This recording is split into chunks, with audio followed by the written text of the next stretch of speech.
Welcome to Entrepods, the most cutting-edge podcast for entrepreneurs and investors. We answer the hottest question today. So now what? We are radically civilized with a focus on durable solutions that make the most positive impacts in your business, financial, personal, and community life. The world right now belongs to entrepreneurs. Today, we'll show you through our expert conversations that matter, the limitless opportunities you have right now to live the life of your dreams. The best version of you and your business starts now. Welcome to Entrepods.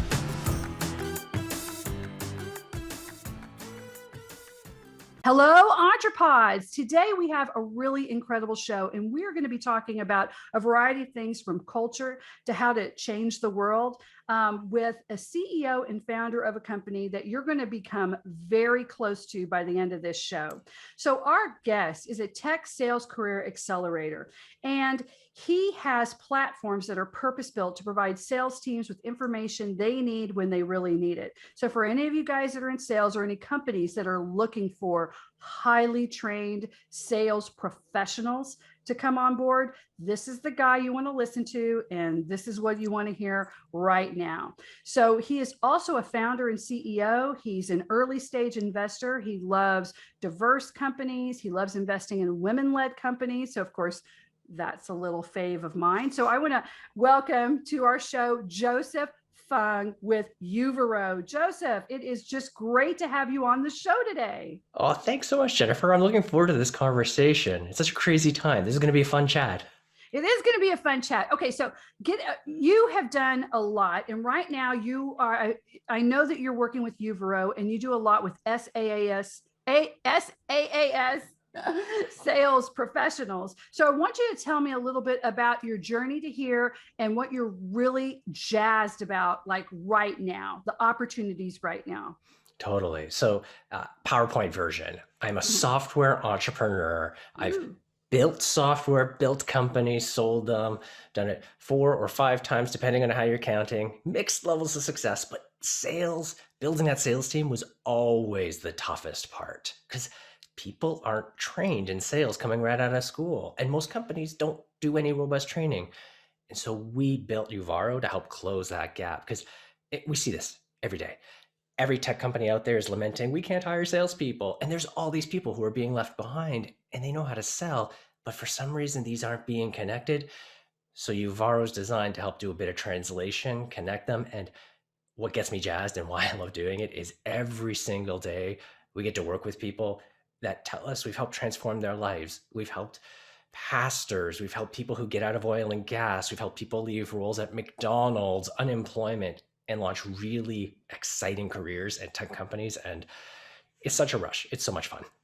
That is a lot of fun. I absolutely love that because, I work right now, I'm working with helping people transition, and we're doing the Ross Geller Friends version of pivot, okay, that pivot didn't work, pivot. And so we're all like trying to figure out where to go from here when everything seems nuts, but there is so much opportunity in the world right now. And you just tapped into something. You saw that, there was a really big need. It's in technology. Technology ain't going nowhere. And so you were able to get the other need. Well, what do I do now? Like, that's our tagline. So now what? Right? Well, if you're asking, so now what, which is the majority of our listeners, well, guess what? We've got a pretty good solution. So I was looking over your website and I saw that you have interns and you have this entire program to bring people in, get them trained, and even help connect them with tech companies. Tell me a little bit about that. Totally. So the program itself it's really robust. Most sales training, it's, a couple hours, seminars over a weekend. Ours is 2 hours a day, 5 days a week for 12 weeks. So it's deep. And we introduce our grads to technology companies because everyone's trying to hire. And the part that's really cool is we don't charge tuition until they graduate. And so we really level the playing field. And it's so cool because we look at our classes and they're people fresh out of high school. They're people who are close to retirement. They're newcomers to the country. They're people who just came off parental leave. There's women, men, different ethnicities. The diversity is so exciting because that's the future of sales and technology. And it's really, really fun. It's like, that old age-old adage, if you want to go fast, go alone. But if you want to go far, do it together. We see that in our classes, everyone growing together, lifting each other up. Boy, I love to hear that. And I really like the idea that you provide a platform that somebody can do right now. Like you don't have to, there are so many times that I'll be listening to something and go, man, that sounds really great. And then they put the hammer down. Oh yeah, it's only like 30 grand. And you're like, dude, if I had an extra $5, I'd be happy. I know there's a lot of people like that. We're getting to the end of this very long, brutal stage. And I do know that there's a lot of people making really great money, really transitioning right now. But it seems like it's this very tiny percentage of people, and they've monopolized, and not to go on about, that I don't want to get, because that'll get me all into politics, and y'all don't want to hear all of that stuff. But the idea is that's not, even though that's what we're seeing, even though that's the narrative, and even though that's like the gripe when you're with your friends, the fact is there's a lot of opportunities for everyone else, for the 90% of everybody else. And I love that you're really working with it and seeing it. And talk to me a little bit about what types of people, I mean, you said anybody from McDonald's to that, but what do you look for as what makes a good student who can transition for what they're doing right now into being a sales professional for SaaS opportunities? I want you to talk about what that means, what types of companies, and what that means in terms of income for them. Because some people may not be familiar with it, because I have a lot of real estate investors and other people like now who are struggling, who are really good, and they may not understand what this means. So Totally. That's such a good question, because a lot of people go into it and they have these assumptions. They say, hey, if I want to sell technology, I need to know technology. And that's not true. A lot of people think, if I want to be in sales, I'm going to be persuading people to buy something they don't need.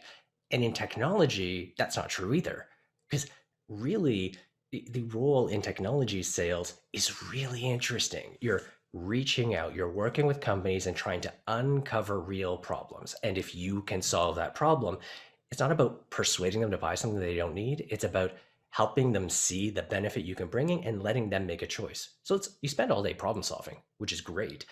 And it's very much about a science.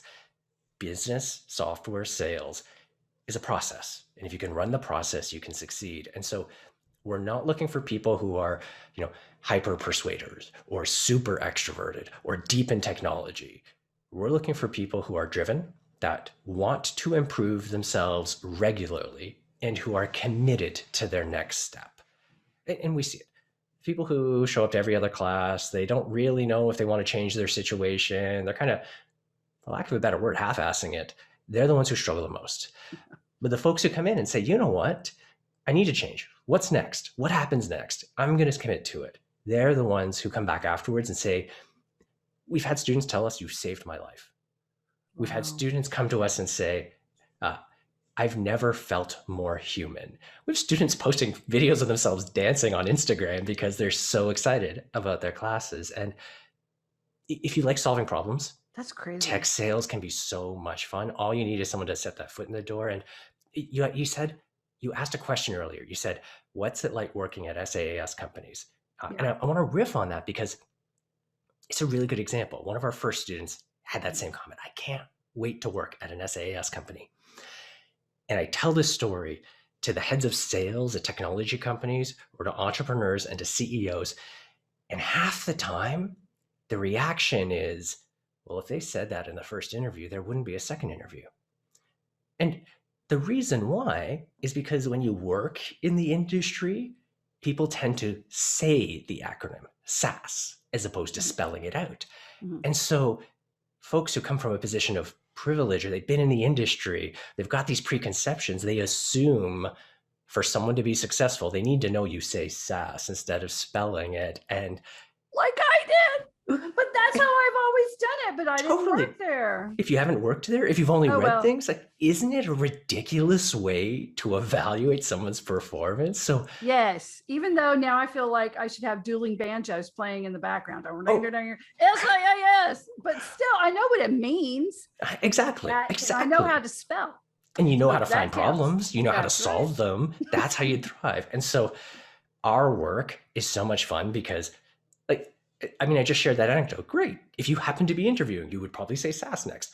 We get to help give people these cheat sheets And it's so awesome because they've been applying, they've been interviewing, and they feel like they're getting shot down and they don't know why. And no one took Yeah. the time to just say, oh, by the way, if you say SaaS instead of saying SaaS, you'll look like you already belong.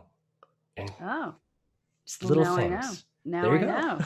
See, I was just taught that. So I've been saying it wrong this entire time, but who cares? It doesn't even matter, but I guess it No, does. you know, But I'm I'm going to call it changing out. it. It's So not now, yeah. wrong. So now I'm It's going to not change it. wrong. The folks who are in the space right now You're so have nice unfair about it too. expectations. You'd be a great, if this were the 1800s, you'd be like a great etiquette.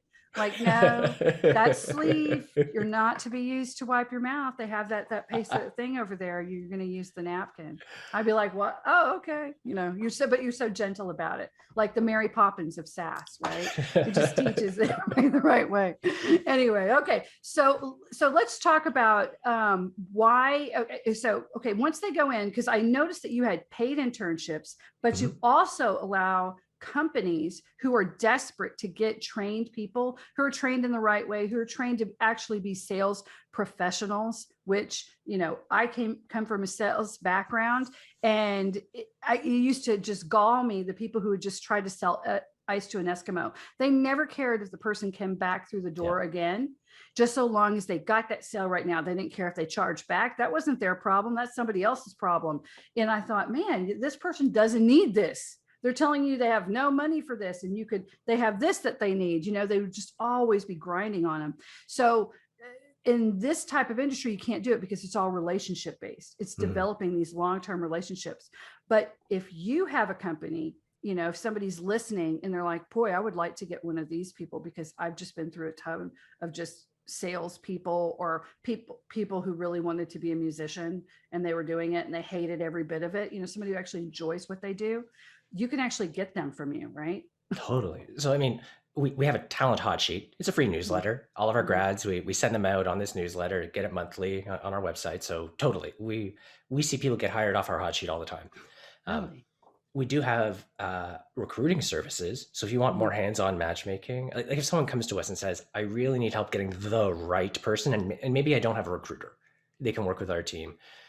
The part that I get really excited about is those internships, because someone comes through a program like this, and we have folks who start the program, they're already sales professionals, maybe in a different industry, and they want to know the lingo, they want to know the language, and they start interviewing right away. We just had a class that graduated last week, and almost half of them already had jobs before they graduated the program. Really? Super exciting. Yeah. So because interviewing is such a grind right now. I've been hearing it from very experienced people, and they're like, I just can't get a call back. I'm getting shot down. I'm getting this. And the reason I'm asking is I actually am in a mastermind group with 2 software company owners. And one of the things we talk about are the salespeople. Almost like every other call, that is a thing that we talk about, getting them motivated, getting them to do this, how to increase conversion rates or follow-up, the need to follow up with people or that. So so I'm not surprised that they bring it up. No, we do deep dives with the group that we're in, probably like you do with your clients, to try to find out their needs. So on those businesses, if they don't want to just hire grads or students, we also have an internship program. It's like a sales residency. Our graduates can go in to a 3-month contract where we help manage them. And so we're doing that translation layer. So a company says, hey, I think I need to hire, but I'm not sure. They get a chance to kind of try before they buy. And we're there to help make sure the company's successful and the grad, the resident, is successful. And there's no commitment to hiring there. It's a chance for that employee to show their best work and a chance for the company to test out that model. And if it doesn't work, maybe they try with another resident, but we see a ton of hiring happen out of it. And it's such a soft, smooth on-ramp. It's such a delight. I love this. And I wish my mother were here. She's, in her 80s now. She wouldn't want me to say her age, but my mom owned the longest running staffing agency in the Houston Galveston Metroplex for 54 years. And she finally let it go. And didn't let it go. She sold it, and she did very well. And it took care of all the kids. And she had to have a pseudonym when she first started. She couldn't use her real name. All women in business used another name. So she had a completely different name for business. And then everybody knew her by that. And that became her name. Right.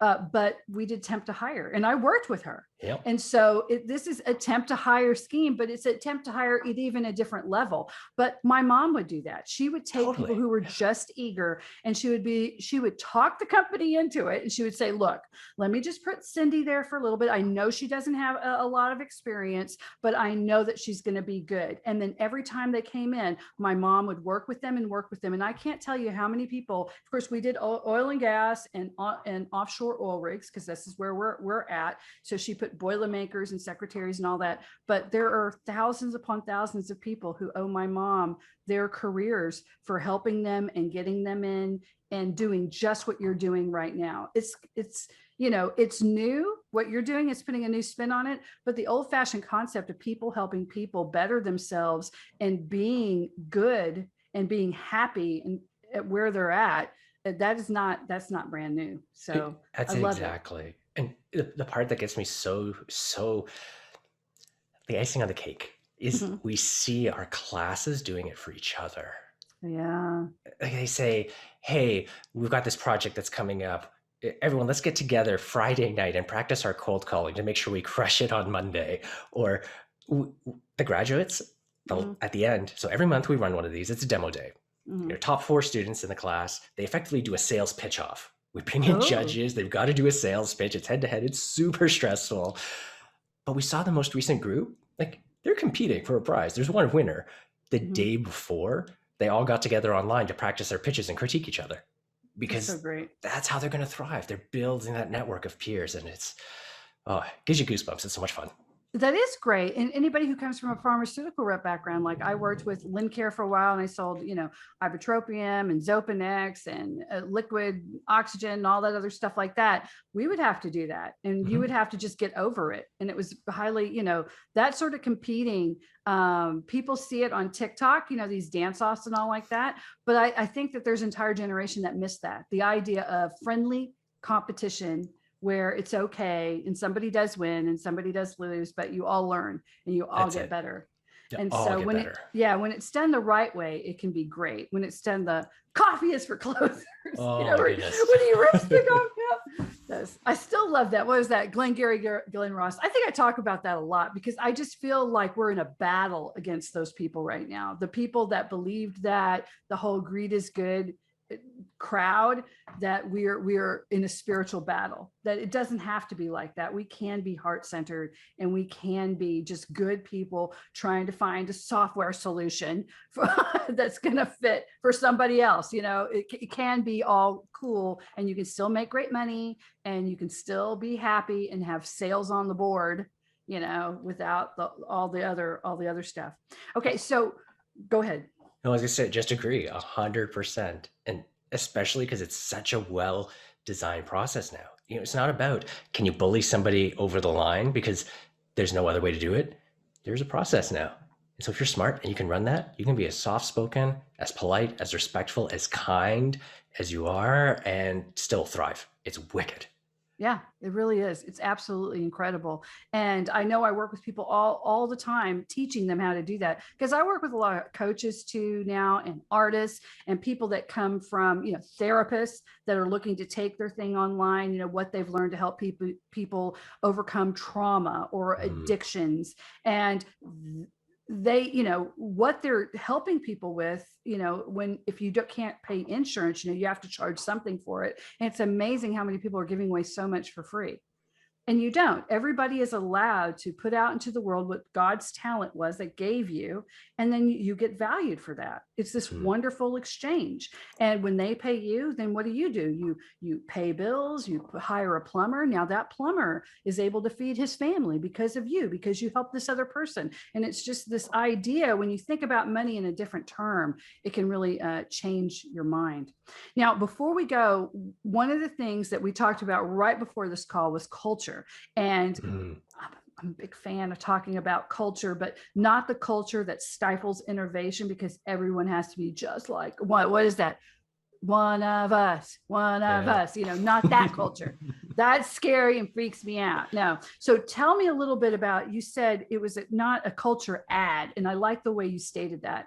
So let's talk about that a little bit. Yeah, so I spend a lot of time with entrepreneurs, a lot of time with founders talking about design your interview process, your hiring process for culture add as opposed to culture fit.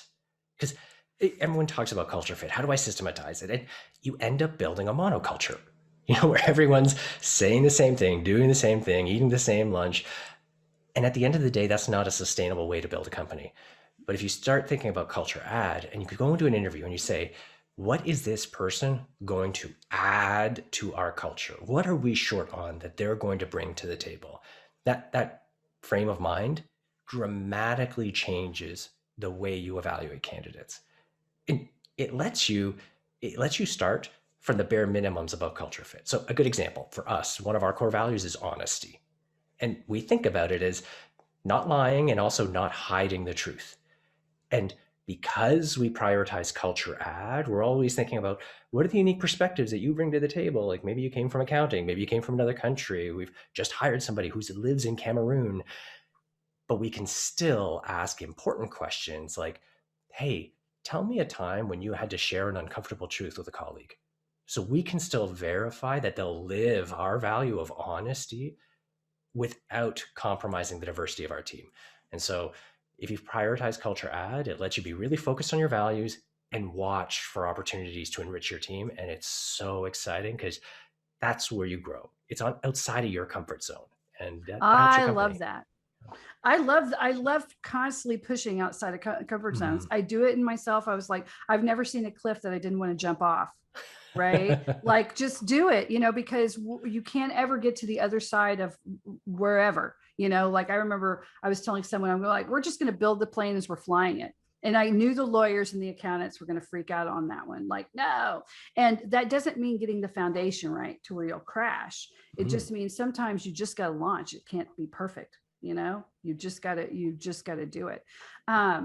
So before I leave us, so just everybody, we're talking to Joseph Fung, and he is with Uvaro, and it's uvaro.com.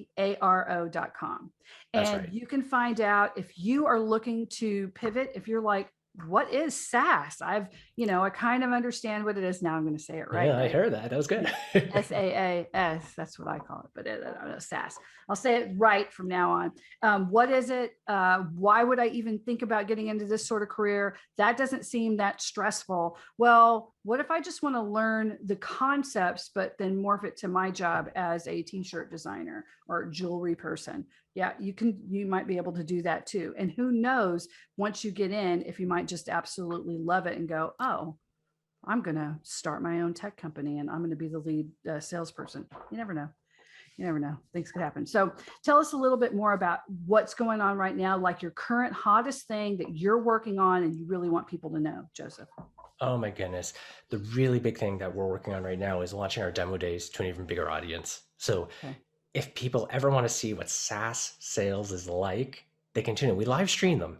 And it's so much fun because everyone picks a product, they pitch it, and they don't even work there. They've never worked there, and you would never know. They come from all walks of life, and it's so much fun, and it's so inspirational. How fun is that? So when's your next one? Our next one is coming up at the beginning of May, but folks can always register at uvaro.com/demo day. We run them every month. I am going to watch that because I think that's going to be great. And I'm going to send my two friends there as well. Oh, it's a hoot. Like our last one, the judges, they're sales professionals from other industries. They said, wow, I thought you worked for these companies. This was so good. And all four of the competitors never sold tech. 3 of them had never sold anything before. It's just so much cool. Yeah, it's so cool. So they just come through your program. They're just your people that you've trained. And then the judges have no idea that this is their first time. That's it. I mean, a couple of the judges are repeats, so they're cluing in, but that's right. Exactly. Well, yeah.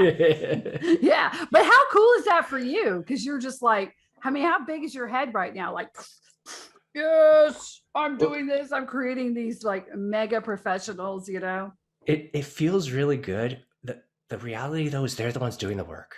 So I feel really honored just to be allowed to walk alongside them as they go through this great journey, because they're going to do way bigger things than I ever have. And so it's nice to say, hey, I played a small part in that. You're so humble. That's so sweet.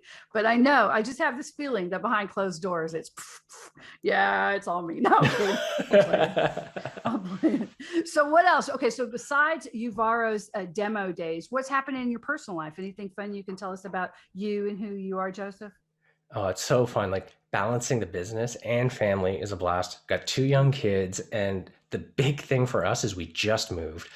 Always been in a condo, so we just moved into a house. We have a bit of a backyard, and so my big summer plan is getting a playground stood up for them. So Oh, that'll be so much fun. it will be. I'm gonna make it tall, so it's a challenge. They're gonna have to grow to get this. Oh, really? Okay, good, good. I got to tell you, it's nice to have a yard, but then sometimes having the yard there, I like turn into my 1950s era mom where she's like smoking with a drink, and then she wants to lock the door, and she's like, okay, when it gets to be the big hands on the 12 or the 6, knock on the door with the special knock. See you later. And really, it was drinking out of the water hose.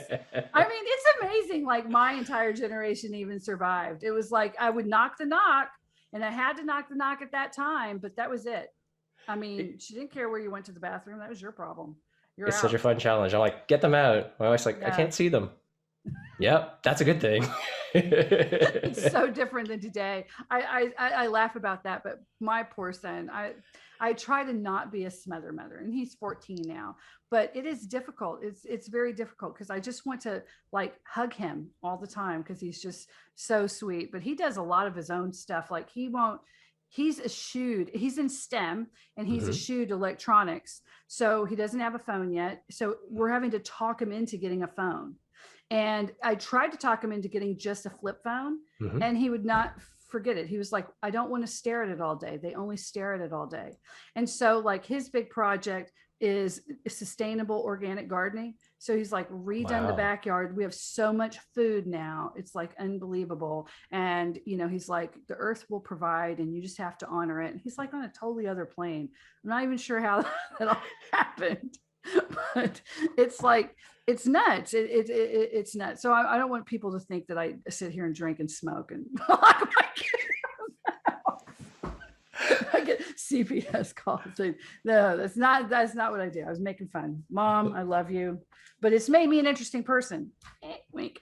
Okay. So besides building for your children a really nice place that you will again supervise them, because we're not advocating for any of that, and demo days, anything else you want to tell us, Joseph Fung with uvaro.com before we go?